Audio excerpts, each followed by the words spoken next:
নমস্কার বন্ধুরা, কেমন আছেন? আশা করি ভালোই আছেন। আমিও ভালো আছি। আমি আবার একটা নতুন রেসিপি নিয়ে এসেছি উই মিক্সড উইথ সুনিতা চ্যানেলে। তো চলো বন্ধুরা, আজকে আমি কি রেসিপি বানাই তো দেখতেই পাচ্ছ। আমি আজকে একটা মিষ্টি কুমড়ো নিয়েছি, সেই মিষ্টি কুমড়ো রেসিপি করব। তো চলো দেখা যাক কি রেসিপি হয়। তো দেখো বন্ধুরা, আমি এখানে মিষ্টি কুমড়োটার 500 গ্রাম ওজনে নিয়েছি। সেটাকে আমি দুখাদি করে নিচ্ছি মাঝখান থেকে। তো দেখো, আমি মাঝখান থেকে দুখাদি করে নিচ্ছি কুমড়োটাকে। আর দেখতেই পাচ্ছ দুখাদি করে নিলাম। তো এই দেখো, এই এক খাদি আর ওই এক খাদি। তো একটা খাদি আমি সাইডে সরিয়ে রাখবো। আর এটা সেই যেটাকে সাইডে সরিয়ে রাখছি সেটাকেও আমি এই রেসিপিতে ব্যবহার করব। তো কি করব না করবো পরে দে। তো আমি কুমড়োটার খোলাটা ছাড়িয়ে নিয়ে আসি। তো দেখো, কুমড়োর খোলাটা ছাড়িয়ে এনেছি, এনে তোমাদের সামনে নিয়ে এলাম। এনে দেখো, আর এই যে বীজটা আছে, এই বীজটা আমি এবার কেটে বাদ দিয়ে দেবো। তো দেখো বন্ধুরা, আমি ছুরির সাহায্যে এই বীজটা কেটে আমি বাদ দিয়ে দিচ্ছি। তো বন্ধুরা, আমি এই যে বীজটা কেটে বাদ দিয়ে দিচ্ছি, এই বীজটা আমি ফেলবো না। কেন কি, এই বীজটা দিয়েও একটা রেসিপি করা যায়, তো বীজটা খাওয়া যায়। তো তোমরা যদি বলো যে এই বীজের রেসিপি দিতে, তাহলে আমি তোমাদেরকে এই বীজের রেসিপি দেখাবো। তো বন্ধুরা দেখো, আমি কুমড়োটাকে নিয়েছি, নিয়ে এবার আমি টুকরো টুকরো করে কেটে নিচ্ছি। তো আমি কুমড়োটাকে টুকরো টুকরো করে বলতে ডুমো ডুমো করে কেটে নেবো। তো দেখো, আমি সব কুমড়োটাকে কেটে নিয়েছি ডুমো ডুমো করে, দেখতেই পাচ্ছ বন্ধুরা। আর এদিকে আমি নিয়েছি একটা আলু।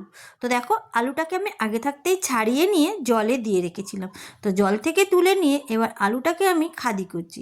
তো খাদি করে এক একটা খাদিকে আমি 4 পিস করে নিচ্ছি। তো বন্ধুরা, আলুটাকেও আমি গোল গোল ডুমো ডুমো করে কেটে নিচ্ছি।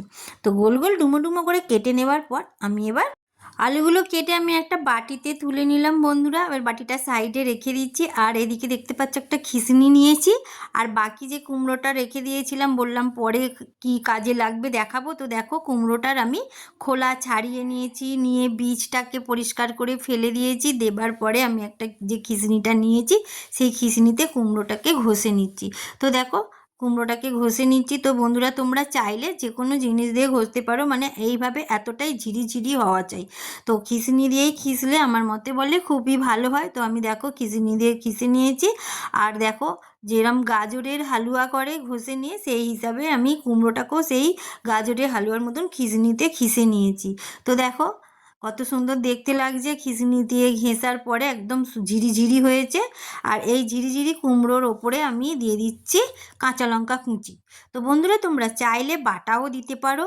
তো বাটা দিলেও ভালো হবে, আর কাঁচা লঙ্কা কুচিয়ে দিলেও ভালো হবে। তার সাথে আমি দিয়ে দিচ্ছি দেখো খানিকটা আদা বাটা। তো আমি এবার কাঁচা লঙ্কা কুচি আর আদা বাটা ওই কুমড়ো ঘিসির ওপর দিয়ে দিলাম। দেবার পরে দিচ্ছি আমি ময়দা। তো আমি ময়দাটা 3 চামচের মতন দেবো। তো দেখো, ময়দা দিয়েছি। এবার দিচ্ছি চালের গুঁড়ো। তো বন্ধুরা, আমি এই চালের গুঁড়োটা আতপ চালের গুঁড়ো নিয়েছি, তোমরা যে কোনো চালের গুঁড়ো নিতে পারো। তো আমি চালের গুঁড়োটা বড় চামচের 2 চামচ দিয়েছি। আর দিয়ে দিলাম স্বাদ অনুযায়ী নুন। তো এবার স্বাদ অনুযায়ী নুন আর সব কটা মশলা দিয়ে আমি এবার এতে ভালো করে চটকে চটকে মেখে নেবো। একদম পুরো ময়দা, চালের গুঁড়ো, আদা বাটা, লঙ্কা বাটা, নুন ভালোভাবে এটা চটকে মেখে নিতে হবে। নিয়ে দেখো, আমি এবার একটা টিকিয়ার আকারে গড়ে নেবো। তো আমি প্রথমে একটুখানি নিয়েছি, নিয়ে দেখো মুঠো করে নিয়ে এবার হাত দিয়ে চেপে চেপে টিকিয়ার আকারে গড়ে নিচ্ছি। তো বাকি যতটা আছে, মানে আমার ওই কুমড়ো মাখা, সেটাকে আমি এবার টিকিয়ার আকারে গড়ে নেবো। তো দেখো বন্ধুরা, সব কটা আমি কুমড়ো মাখাকে টিকিয়ার আকারে গড়ে নিয়েছি সব। আর এই যে লাস্ট একটা আছে, সেটাও তোমাদের সামনে আমি কিভাবে করছি করে দেখিয়ে দিলাম। তো আমার সব টিকিয়া রেডি বন্ধুরা।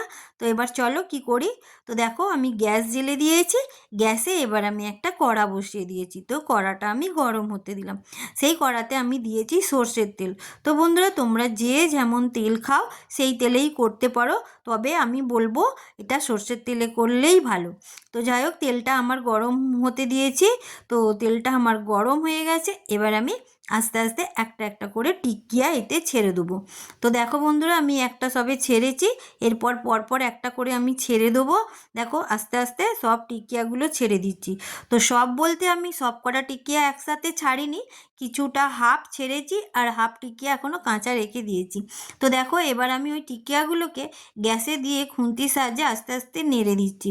তো দুদিকটা উল্টে পাল্টে দিচ্ছি, ভালোভাবে লাল লাল করে ভেজে নিতে হবে। তবে হ্যাঁ, গ্যাসটাকে মিডিয়াম টু হাইয়ে রাখবে। একদম মানে কমও নয়, একদম বেশিও নয়। কেন কি খুব জোরের গ্যাসেতে যদি তোমরা এই টিকিয়াগুলো ভাজো তো বাইরেটা তোমার লাল হয়ে যাবে কিন্তু ভেতরটা কাঁচা থেকে যাবে। তাই জন্যে মানে মিডিয়াম টু লো হাইতে এই টিকিয়াগুলোকে ভেজে নেবে। তো দেখো আমার টিকিয়াগুলো দুদিকটা লাল লাল হয়ে গেছে আর ভেতরটাও হয়ে গেছে, তো ভাজা হয়ে গেছে। আমি আস্তে আস্তে এবার এইগুলোকে তুলে নিচ্ছি। তুলে নেওয়ার পর যে বাকি টিকিয়াগুলো গড়ে রাখা ছিল সেই বাকি টিকিয়াগুলো এবার আমি ওই কড়াতে দিয়ে দিচ্ছি, দিয়ে এবার আমি ভেজে নেবো। তো দেখো বন্ধুরা, সব টিকিয়াগুলো দিয়ে দিলাম। দেবার পরে দেখতেই পাচ্ছ এই টিকিয়াগুলোও লাল লাল করে আমার ভাজা হয়ে গেছে। এবার আমি এগুলোকেও আস্তে আস্তে তুলে নেবো। তো আগে যে টিকিয়াগুলো ভেজে রেখেছিলাম সেই টিকিয়ার ওপরেই আমি তুলে রাখছি। তো দেখো সব আস্তে আস্তে করে আমি টিকিয়াগুলোকে তুলে নিয়েছি। দেখতে পাচ্ছ কত সুন্দর ভাজা হয়েছে লাল লাল করে। তো দেখতে পাচ্ছ কড়াতে আবার তেল আছে, যেটা টিকিয়া ভেজেছিলাম সেই তেলেই আমি রেখেছি। তো অনেকটাই ছিল, তার মধ্যে হাফ তেল আমি ঢেলে নিয়েছি আর হাফ তেল রেখেছি। ওই তেলেতেই আমি কিছু ফোড়ন না দিয়ে ডাইরেক্ট কুমড়ো যে ডুমো ডুমো করে কেটে রেখেছিলাম সেই কুমড়োগুলো আমি এবার ওই তেলেতেই দিয়ে দিচ্ছি। তো দেখো বন্ধুরা, সব কুমড়ো কটা আমার দেয়া হয়ে গেছে। এবার আমি এটাকে এই তেলেতে ভালোভাবে নাড়াচাড়া করে একটু হেলুনি দিয়ে নেবো। তো দেখো একটু নাড়াচাড়া করে হেলুনি দেবার পর আমি যেই আলুগুলো কেটে রেখেছিলাম ভালোভাবে জল দিয়ে ধুয়ে পরিষ্কার করে নিয়ে আমি কুমড়োর ওপর আলুগুলো সব দিয়ে দিয়েছি। তো আলু আর কুমড়ো এবার এই তেলেতে একটু ভালোভাবে নাড়াচাড়া করে নেবো বা হেলুনি দিয়ে নেব। তো আমার হালকা হেলুনি হবার পর আমি এতে দিয়ে দিচ্ছি এবার কাঁচা ছোলা ভিজানো। তো আমি এই ছোলাটাকে 5 থেকে 6 ঘন্টার মতন ভিজিয়ে রেখেছি। তো তোমরা চাইলে সারা রাতও ভিজিয়ে রাখতে পারো। তো আমি এবার দিয়ে দিলাম এইতে কাঁচা ছোলা, দিয়ে এবার আমি এটাকে ভালোভাবে নাড়াচাড়া করে ভেজে নেবো। তো দেখো বন্ধুরা, ভালোভাবে নাড়াচাড়া করে আমি ভেজে নিয়েছি। তো আমি হেলুনিটা 5 মিনিটের মতন হেলুনি করেছি। তো আমার দেখো কুমড়ো আর আলু ভালোভাবে হেলুনি হয়ে গেছে। তারপরে আমি দিয়ে দিচ্ছি এতে জিরে বাটা। তো বন্ধুরা, আমি তোমাদেরকে সাজেস্ট করব যে বাটা জিরে দিতে, কেন গুঁড়ো না দিয়ে বাটাটা দিলেই ভালো হয়। তো আমি জিরে বাটা আর আদা বাটা দিয়ে দিলাম। তো জিরে বাটা দিয়েছি আমি 1 চামচের মতন আর আদা বাটাটাও দিয়েছি আমি 1 চামচের মতন। তো এই রেসিপিটা যে আমি রান্না করছি এটা পুরোটাই নিরামিষ রেসিপি। তো আমি এরপর দিয়ে দিলাম হলুদ গুঁড়ো, তারপরে আমি দিয়ে দেব লঙ্কা গুঁড়ো, কিন্তু আমি হলুদ গুঁড়োটা দিয়ে আগে একটু নাড়াচাড়া করে নিচ্ছি। আর এই দেখো, তো আমি ঝালওয়ালা লঙ্কার গুঁড়ো দিচ্ছি। তো তোমরা চাইলে কাঁচা লঙ্কা দিয়েও পুরোটা করতে পারো। তো গুঁড়ো লঙ্কা যদি না দিতে চাও তো আমি একটু গুঁড়ো লঙ্কা দিলাম। তো ওই মশলা দিয়ে নাড়াচাড়া করার পর এখানে টক দই দিয়ে দিলাম। তো টক দইটাকে আমি আগে থাকতে ফেটিয়ে নিয়েছি ভালোভাবে, একদম ফেটিয়ে নিতে হবে। তো আমি আগে থাকতে টক দইটাকে ফেটিয়ে নিয়েছি। তো টক দইটা খুব টকও নয় আর মিষ্টিও নয়, মিডিয়াম একদম টাটকা টক দই দিতে হবে। তো যাই হোক একদম, তারপর আমি দিয়ে দিচ্ছি নুন, স্বাদ অনুযায়ী নুন দিলাম আর দিয়ে দিলাম আমি চিনি। তো আমার এই রেসিপিটা হচ্ছে মিষ্টি কুমড়োর টিকলি বাহার। তো বন্ধুরা, এই মিষ্টি কুমড়োর টিকলি বাহারে একটু মিষ্টি না দিলে ভালো লাগবে না। তো আমি ওই জন্যে পরিমাণ মতন চিনি দিয়ে নাড়াচাড়া করে নিচ্ছি। তো দেখো আমি এবার কুমড়ো, আলু, ছোলা সব মশলা দিয়ে দই সব কিছু দিয়ে এটাকে ভালোভাবে নাড়াচাড়া করে নিলাম। তারপরে আমি যখন নাড়াচাড়া হয়ে মশলাটা আমার কষা হয়ে গেল তখন আমি এবার এতে জল দিয়ে দিচ্ছি। তো দেখো এবার আমি জল দিলাম 1 কাপের মতন। তো বন্ধুরা, তোমরা জলটাও পরিমাণ মতন বুঝে দিও।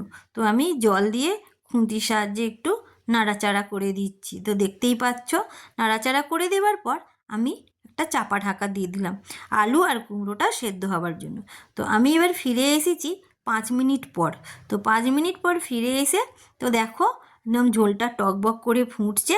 তো হেলুনি দিতে দিতেই খানিকটা আলু কুমড়ো একটু সেদ্ধ হয়ে গিয়েছিল। আবার জল দিয়ে 5 মিনিট পর চাপা দেওয়ার পর তখনও কুমড়ো দেখো কত সুন্দর সিদ্ধ হয়ে গেছে, আলুও সিদ্ধ হয়ে গেছে। তো আমি এবার এতে দিয়ে দেবো বড়াগুলো, যে কুমড়োর টিকিয়াগুলো আমি ভেজে রেখেছিলাম সেই কুমড়োর টিকিয়াগুলো এবার আস্তে আস্তে আমি এর মধ্যে দিয়ে দেবো। তো দেখো বন্ধুরা, আমি আস্তে আস্তে এর মধ্যে টিকিয়াগুলো সব ছেড়ে দিচ্ছি। আর টিকিয়াগুলো কখন দেবেন? যখন কুমড়ো আলু পুরো সেদ্ধ হয়ে যাবে আর নামাবার ঠিক 5 থেকে 10 মিনিট আগে এই টিকিয়াগুলোকে দিয়ে দেবেন। তো যাই হোক, আর হ্যাঁ বন্ধুরা, একদম জোরে জোরে নাড়বেন না, আস্তে আস্তে হালকা হাতে টিকিয়াগুলো দিয়ে নাড়বেন, নাহলে ভেঙে যাওয়ার ভয় আছে। তো যাই হোক, আমি এদিকে চাপা দিয়ে দিলাম। আর একটা চুলাতে আমি একটা ফ্রাই প্যান নিয়ে নিয়েছি। তো দেখো, সেই ফ্রাই প্যানটা নিয়ে আমি গরম করতে দিয়েছি। তো ফ্রাই প্যানটা আমার গরম হয়ে গেছে। আর যেই বাকি তেলটা বলেছিলাম সরিয়ে রেখেছি, সেই তেলটাকেই আমি এখানে ব্যবহার করছি। তো দেখো, বাটিতে যে তেলটা ছিল আমি ওই তেলটা এবার দিয়ে দিলাম। আমি নতুন আর কোনো তেল অ্যাড করিনি, মানে ওই হেলুনি বড়া ভাজার তেলেতেই আমি সবটাই করে নিলাম। তো ওই তেলটাতে আমি এবার দেবো দুটো তেজপাতা। তো তেলটা গরম হয়ে গেছে, হয়ে যাবার পর আমি দিয়ে দিচ্ছি দুটো তেজপাতা, আর দিয়ে দিচ্ছি গোটা জিরে। তো এর ফোড়ন অন্য কিছু আর নেই, শুধু তেজপাতা আর গোটা জিরে দিয়েই ফোড়ন।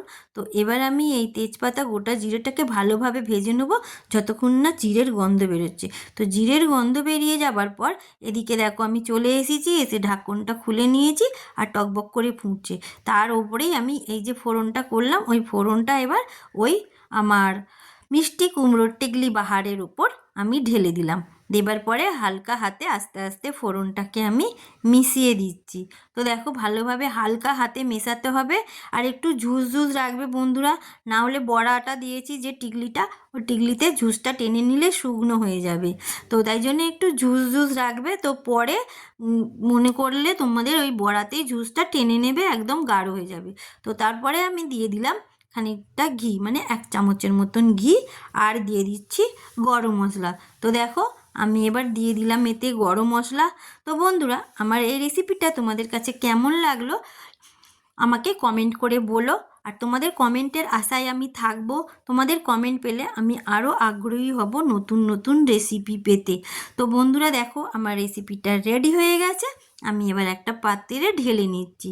তো বন্ধুরা, আমার রেসিপিটা কেমন লাগছে একটু বলবে। আর এই মিষ্টি কুমড়োর টিকলি বাহারটা তো একবার আপনারা ট্রাই করে দেখবেন আর আমাকে কমেন্ট করবেন। তো টাটা, বাই বাই, আবার দেখা হচ্ছে অন্য কোনো ভিডিওর সাথে।